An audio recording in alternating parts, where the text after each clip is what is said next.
Hello, I'm Adrian Shooter, Managing Director of the Chiltern Railway Company and also Chairman of the Adhesion Working Group. The film you're about to see follows the preparation for the 1997 leaf fall season.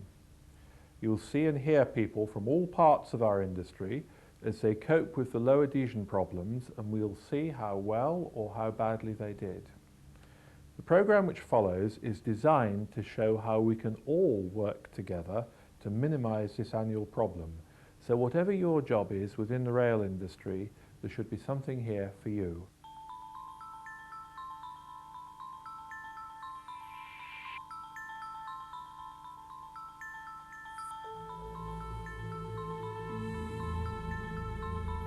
It's early August, and a rather wet summer has ensured that the line-side vegetation is lush and abundant.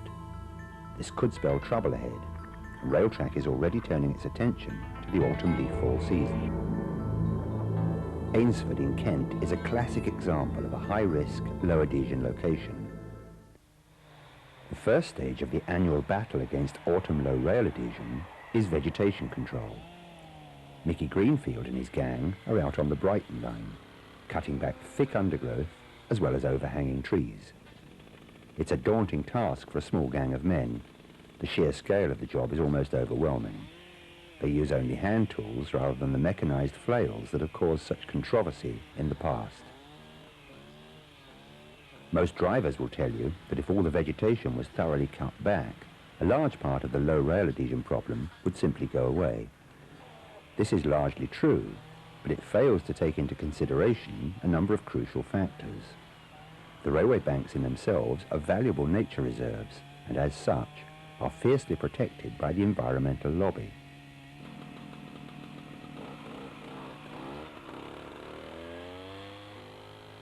We asked Mickey Greenfield about some of these constraints, as well as his thoughts on mechanised flailing. Between April and August, the birds are beginning to nest then, so it's a shame to go along and disturb all the trees and cut them down. But sometimes we have to do this because of emergency, cannot be out. We try to leave the trees. We see a bird's nest, we will leave it. We would like to see the fowls programmed in a proper manner so that they don't go and do the trees, they go and do the undergrowth. Bring back a flower. Flower will be a lot quicker than we are.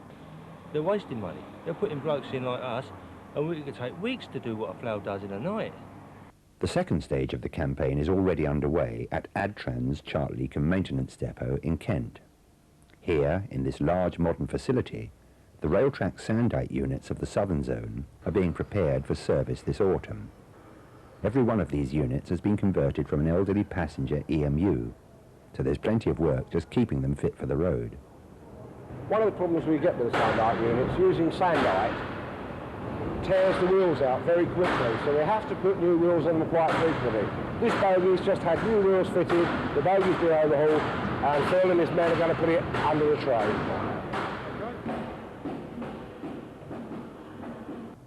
The scarcity, and in some cases total unavailability of spare parts, has led to some innovative technical solutions, from having parts custom made to dealing with scrap merchants.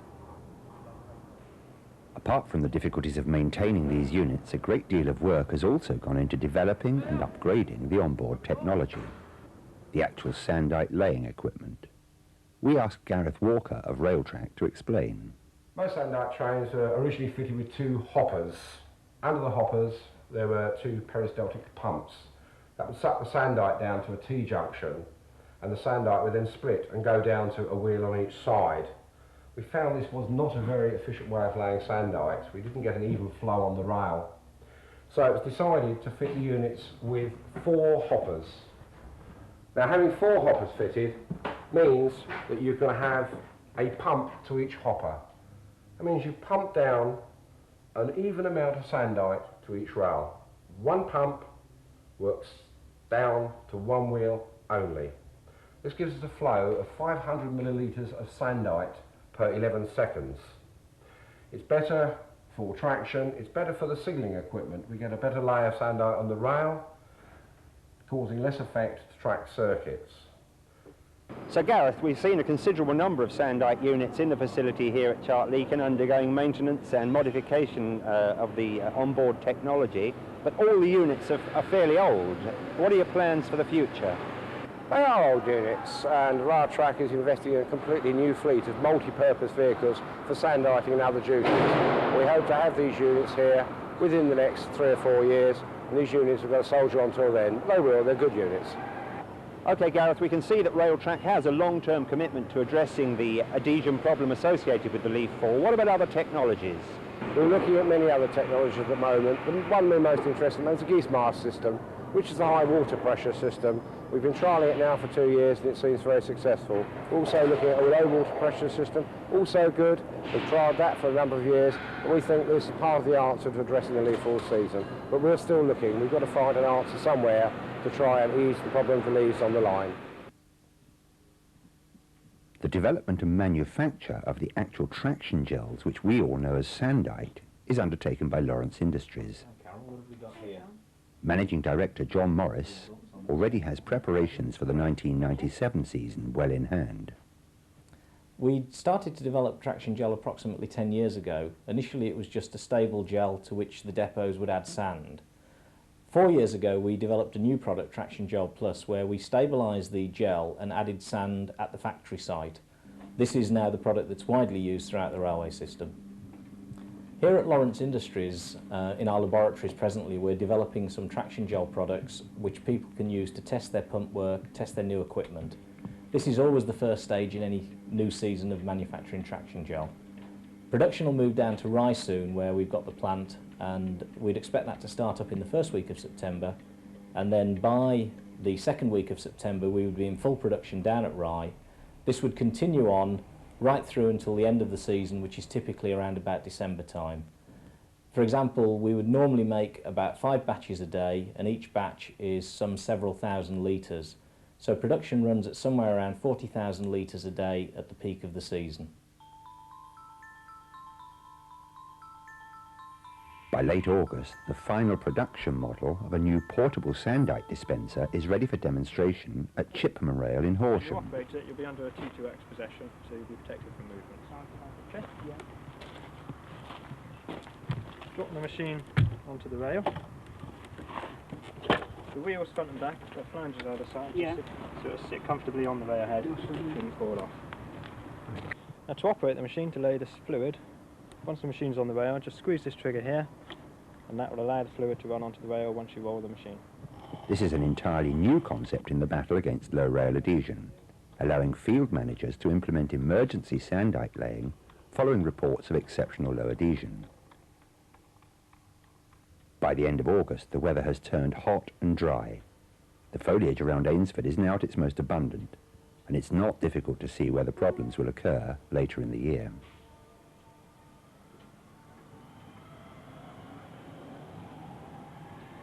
Almost all of the stopping services here are worked by the Class 465 networkers, fitted with the latest version of wheel slide protection.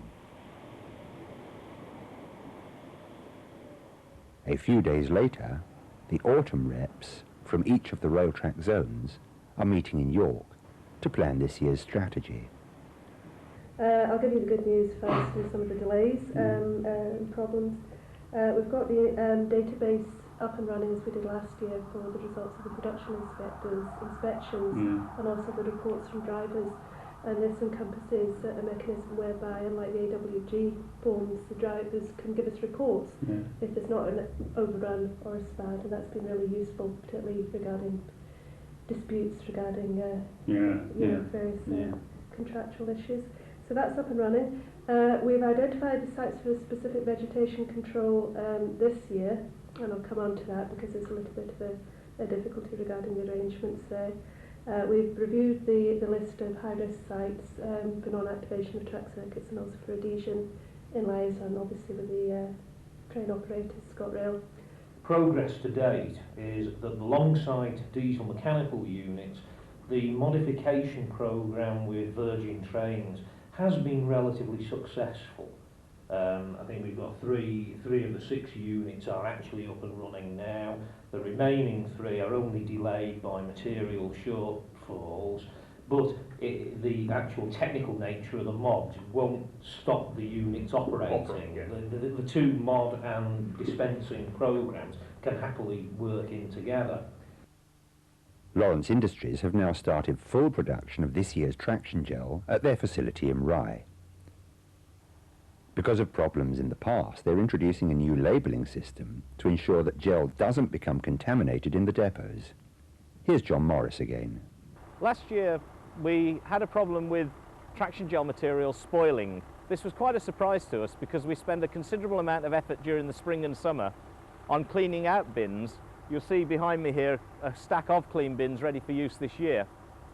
We've managed to identify the problem down to a small number of depots holding on to material after its shelf life date. When this product comes back to us, the containers are refilled. On refilling, we then get biological action which attacks the gel system. To prevent this happening in the future, we've come up with a new labelling system. First of all, we're going to have a do not use after January 1998 label to clearly show that the material is within its shelf life period. And second, we've colour-coded clean bins that have been through our sterilising process to show that they are suitable for reuse and refilling during the season. We'd ask you to cooperate with us by returning bins as quickly as possible at the end of the season, not using stock from one season to another, and this enables us then to get all the cleaning up and the repairing of the bins done during the spring and summer to give you a better service in the autumn. Dunkeld is a small station and block post on the Highland Main Line south of Bitlochry. It's a passing place on the single line which is worked by tokenless block. Dunkeld is a known low adhesion location. The approaches from both north and south are on severe falling gradients. The northerly approach is in deep wooded cutting which is constantly damp, while the southerly approach is heavily wooded and shaded. Because of the layout at Dunkeld, there is little room for error. Today, Railtrack's signalling inspector, Scott Phillipson, is visiting the signal box to brief the signaller on the current instructions for the leaf fall season. These briefings are an essential part of the autumn strategy.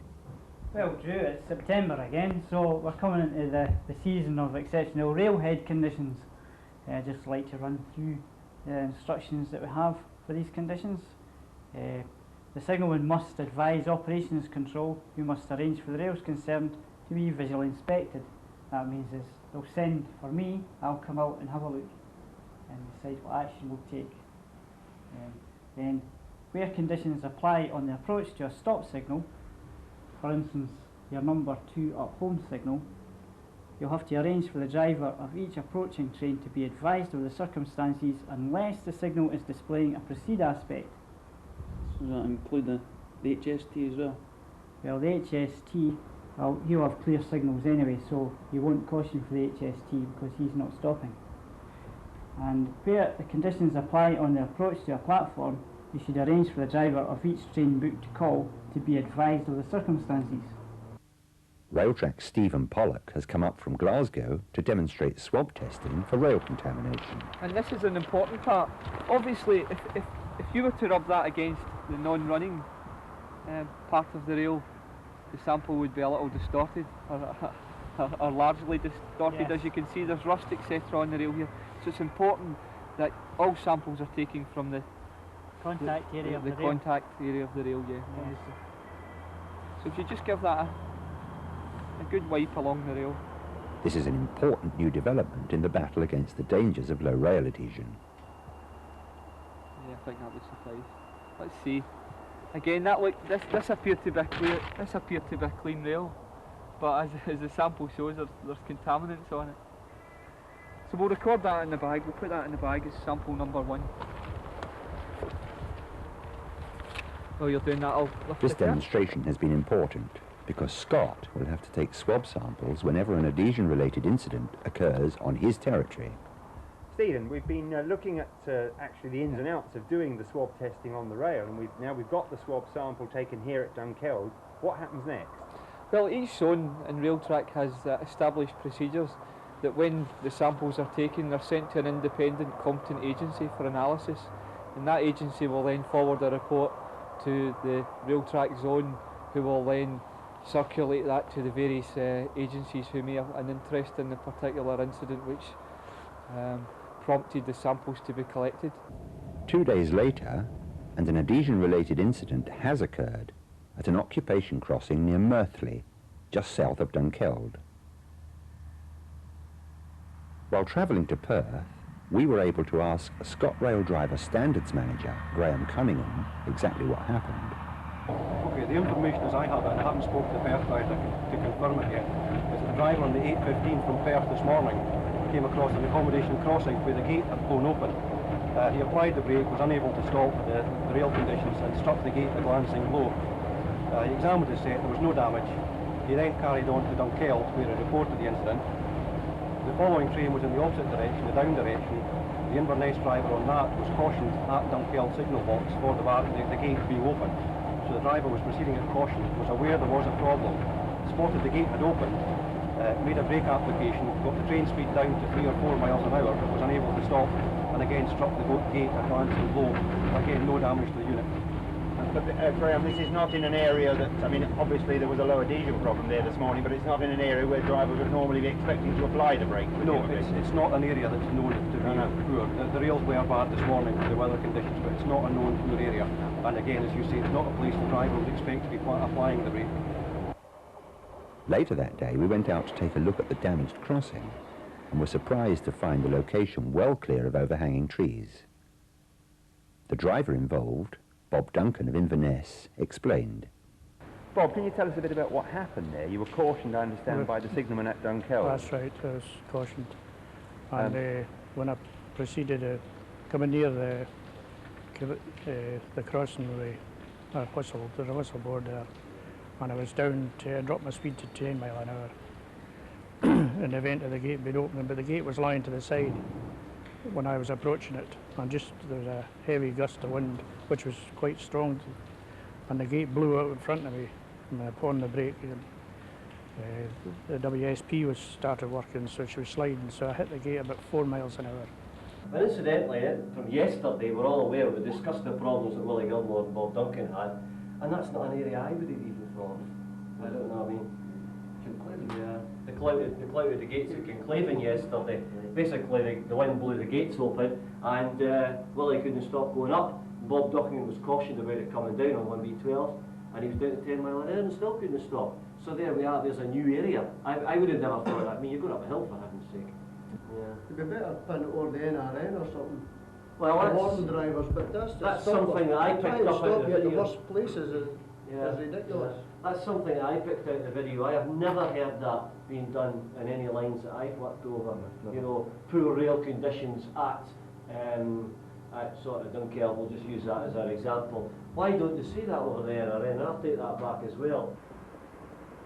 It's mid-October, and back down south at Ainsford, the leaves are beginning to turn brown.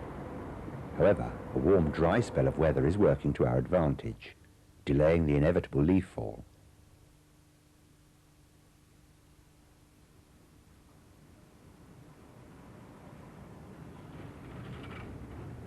Railtrack has already started the 1997 Sandite programme, although in the southeast at least, few problems have so far been experienced, except maybe for some slipping when starting away.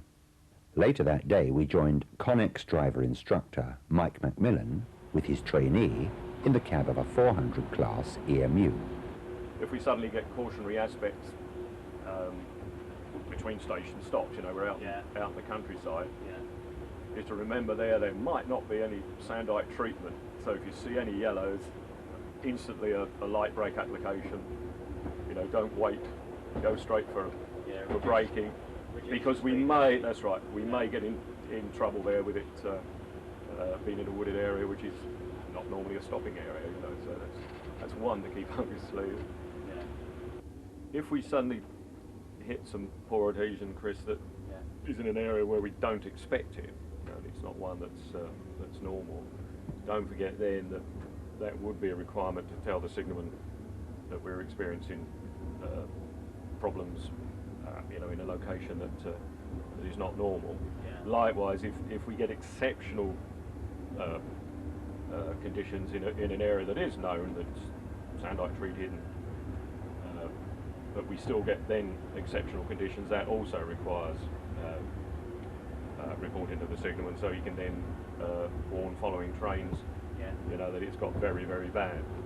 How long's Chris into his course now? How far into his course is he? The seventh week, is it? Seventh week. 7th week. Yeah, so what are we?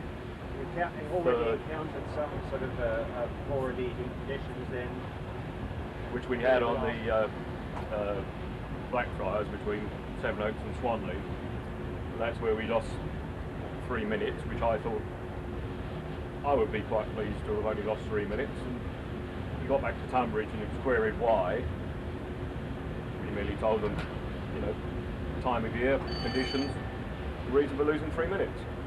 And then later we had another comment that why didn't we report it, which seemed quite unnecessary at that time. It wasn't exceptionally bad conditions, it was just normal for time of year.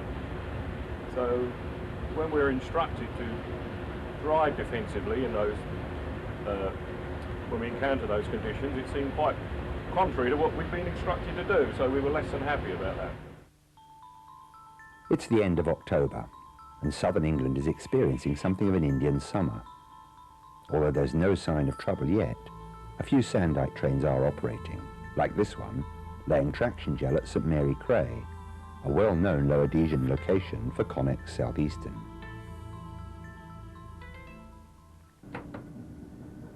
Sandite unit number 205 has been completely refurbished and equipped with the quadruple hopper and pump sets, which Gareth Walker showed us earlier. The problem the Southern Zone had in operating the Sandite trains was the very tight pathing between the passenger services. So Southern Zone did an experiment with laying Sandite at 30 miles an hour. It's been very successful using a substance called Merseyrail traction gel, which Merseyrail kindly loaned to us. We now use it all the time.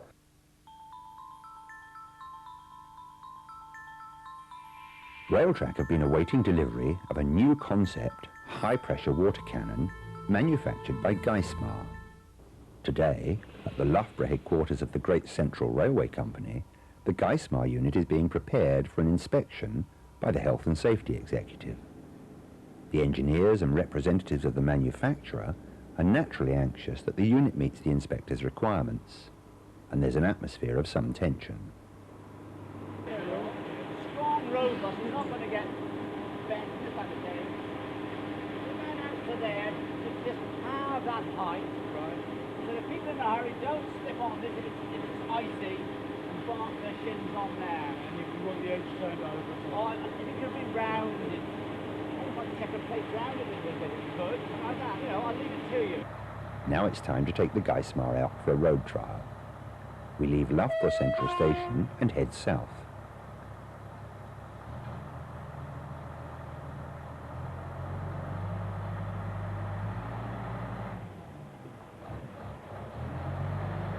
The new concept Geismar is a two-vehicle unit with a driving cab at each end. The high-pressure water jets are located on the pump vehicle and are designed to blast the railhead clear of all contamination. The second vehicle has a large hopper for traction gel, below which are the familiar peristaltic pumps. This means the unit can simultaneously water jet the rail while laying Sandite.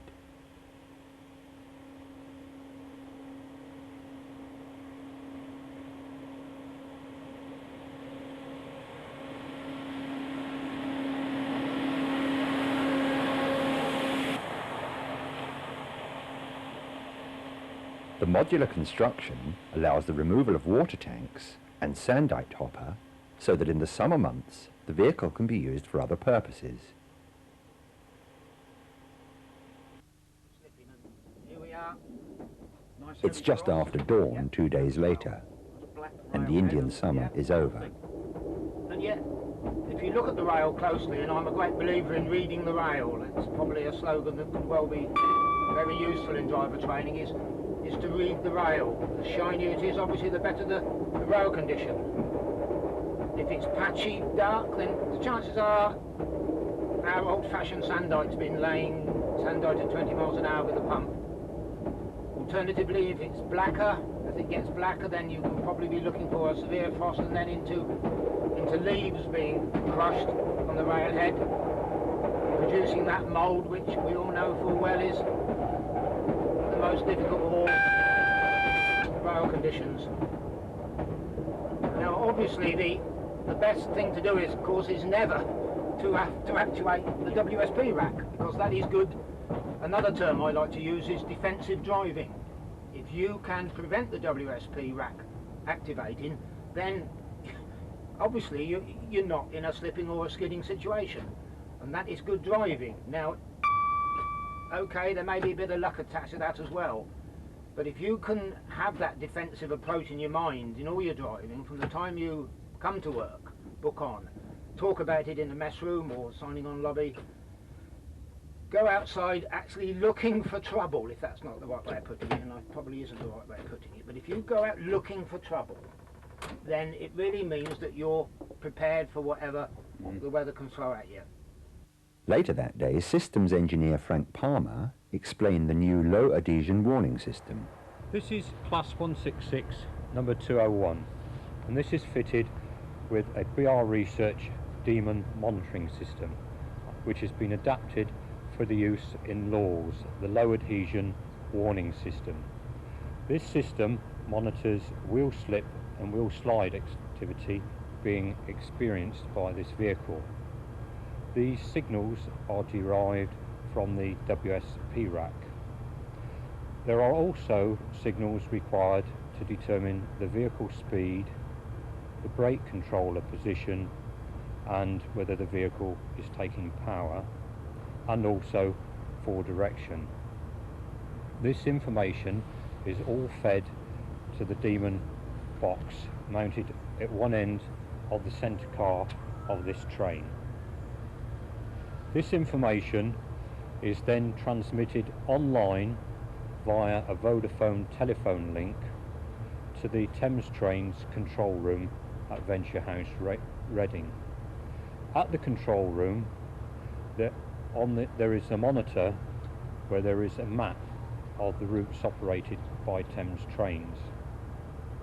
On this map, there is displayed those areas where Unit 201 experiences WSP activity. These the portions on the map are colour-coded to identify the severity of the WSP activity, and also whether it's wheel slip or wheel slide.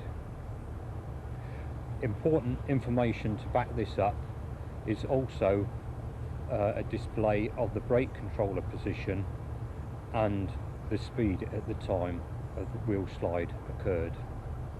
You may well ask, how do we know where the train is? Well, it has a GPS navigation system, and individual units are identified on the map by their unit number, so we can actually see where the vehicle is at the time it's experiencing WSP.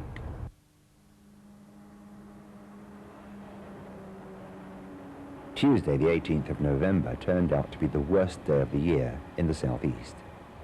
Most of the leaves had fallen, and weather conditions conspired to create the most dangerous railhead conditions seen for a long time. Surprisingly, the next day Railtrack's signallers at Ashford IECC were finding things pretty much back to normal, although there was still much talk of yesterday's events. Had a right old day of it yesterday over at Sitting Bull. Yeah, we had a bit of bad luck on here too. It was from about 8:30 onwards, the whole area was... We were saying we had a little incident with a train which made one behind it have to stop. That went sliding by a signal just as it started to rain. And of course from then on, the rain got into the leaves, made the rails even more slippery, and things just started to move down, so it just went all over the whole area. It wasn't just a Sitting Bull. There were problems at Faversham. That's right, we had the same thing on here. It wasn't just the normal points where we do get slipping, it was the whole area, wherever a train stopped basically. It was very difficult for the train to pull away. Graham, I also understand there was some problem on the Absolute block yesterday at Wateringbury on the Maidstone West line. Yes, that's correct. They had a train that was on one of the track circuits there. As a result of the leaf fall contamination, the train was lost off the track circuit. The contact between the wheels and the rails were being obstructed by the leaves. This obviously would result in the signal in rear coming from a red aspect up to a proceed aspect.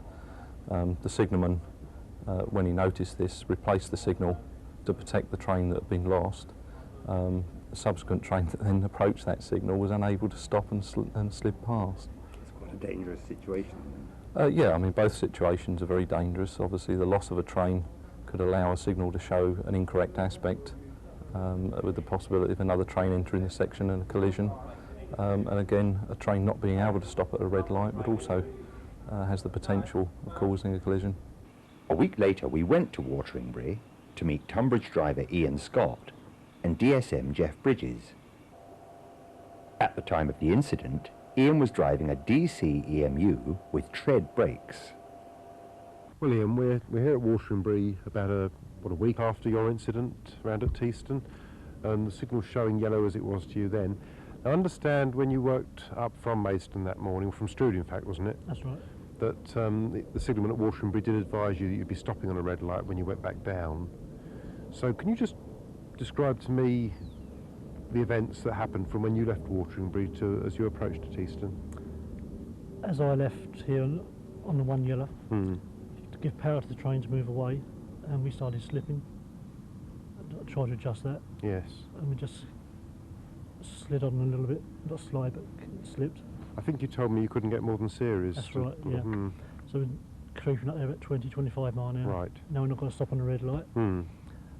As I approached the end of where the waterworks is, yes, are up there, I applied the brake, and the wheels picked up straight away. That would be on the bend that we can see in the distance. That's right, yeah.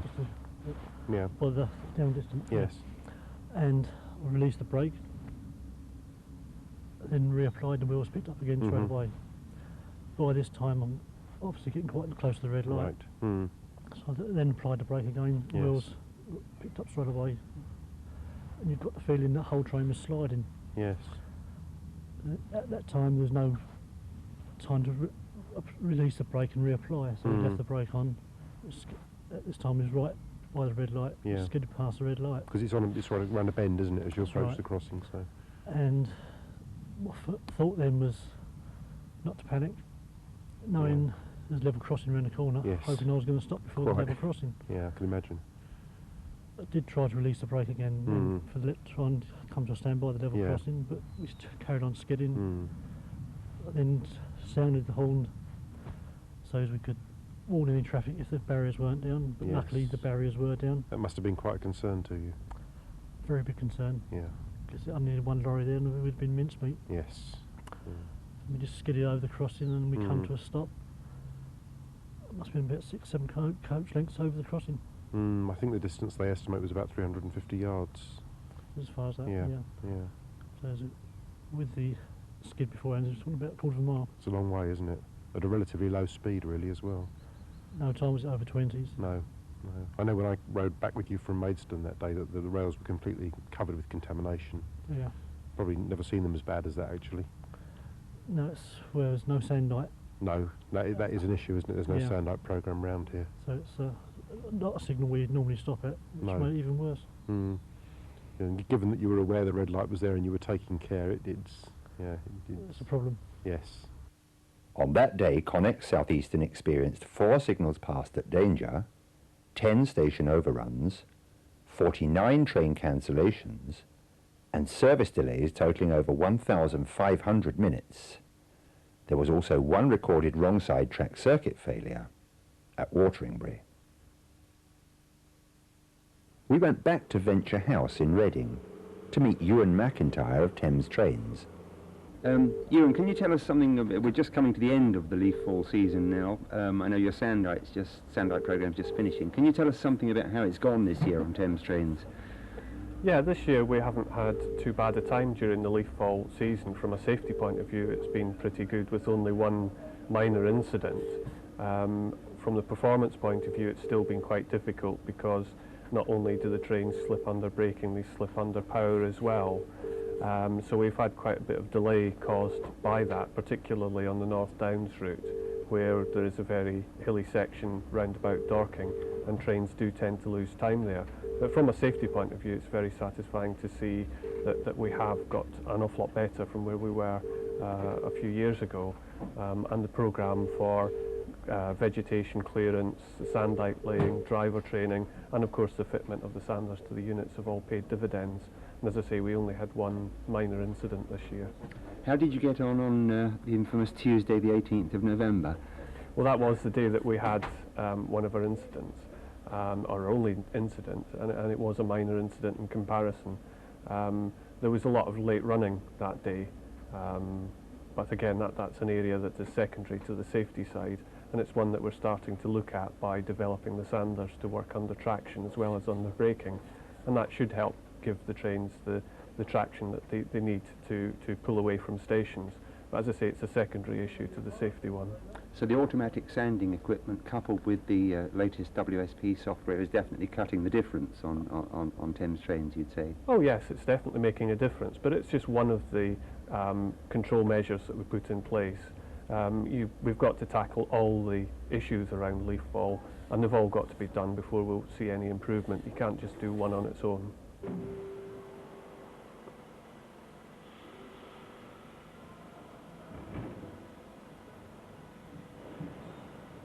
So the main impact that the autumn leaf fall and other problems that train operating companies have with rail adhesion is the amount of damage that is done to the wheels and the wheel surfaces. And we here in Ashford, we turn something in excess of 5,000–6,000 sets of wheels each year, and the main bulk of those come during or shortly after the autumn leaf fall.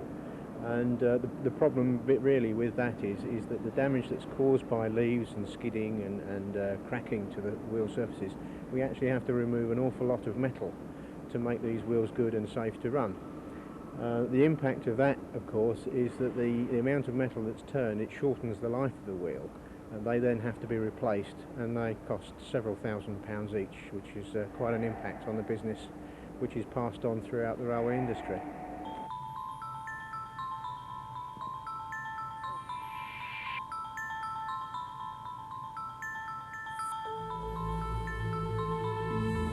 Look at the sort of key indicators of the number of wrong side track circuit failures, the number of SPADs, the number of station run-bys, collisions.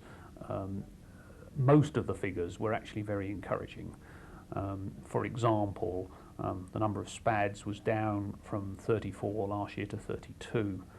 But I believe more important than looking at one year with another, if you compare the 5-year average for SPADs, for example, during the autumn, the 5-year average is 46, and this year is 32. So I think things are going in the right direction in general. All the figures basically are on the positive side, with the exception that there was a small increase in the number of wrong side track circuit failures compared with last year. But again, if you compare it with the 5-year average, they were significantly better than the 5-year average, 62 in 1997 and a 5-year average of 77. The minute delay, train delays through adhesion problems this year were unfortunately up by approximately 20%, which is obviously disappointing, but I think we have to accept that there is clearly a trade-off between the safety benefits, defensive driving, compared with the performance impact. There are no magic solutions to this autumn problem. It's a range of actions which need to be taken by people right across the railway industry, and we've got to keep getting that message across to people that there is no holy grail. You have to move knowledge forward, you have to work together cooperatively to get the results that we all want, which is a safe railway and a properly performing, reliable railway during the autumn. And if we can get that, then we're getting somewhere.